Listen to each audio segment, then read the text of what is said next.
بسم اللہ الرحمن الرحیم۔ رسول اللہ صلی اللہ علیہ وآلہ وسلم رحمت للعالمین اور معلم اخلاق۔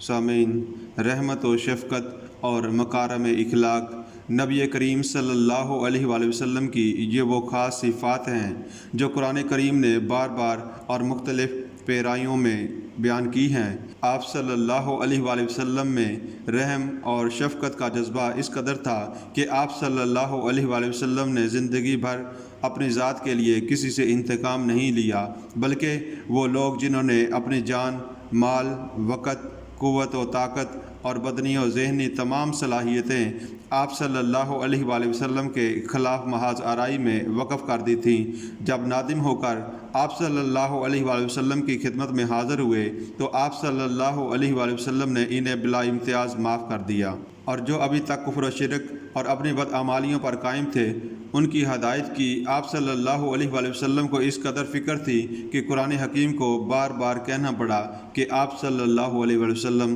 ان کے ایمان نہ لانے پر اس حد تک افسوس نہ کریں کہ آپ کی جان ہی اس صدمے سے جاتی رہے۔ آپ صلی اللہ علیہ وآلہ وسلم دن بھر خلق خدا کی ہدایت، تعلیم اور تزکیہ میں مصروف رہتے اور رات بھر اپنی امت کی بھلائی اور نجات و فلاح کے لیے دعائیں مانگتے تھے۔ آپ صلی اللہ علیہ وآلہ وسلم کی حیات طیبہ کا کوئی لمحہ اور زندگی کا کوئی گوشہ ایسا نہیں تھا جس میں آپ صلی اللہ علیہ وآلہ وسلم کی ذات کائنات کے لیے بالعموم اور انسانوں کے لیے بالخصوص رحمت مجسم کے طور پر جلوہ گر نہ ہو۔ اسی لیے اللہ تبارک اللہ تعالیٰ نے آپ صلی اللہ علیہ وآلہ وسلم کو رحمت للعالمین اور صاحب خلق عظیم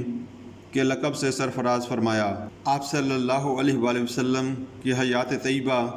کا کوئی گوشہ ایسا نہیں جس میں آپ صلی اللہ علیہ وآلہ وسلم کی رحمت للعالمین اور مکارم اخلاق کا عکس نہ ہو۔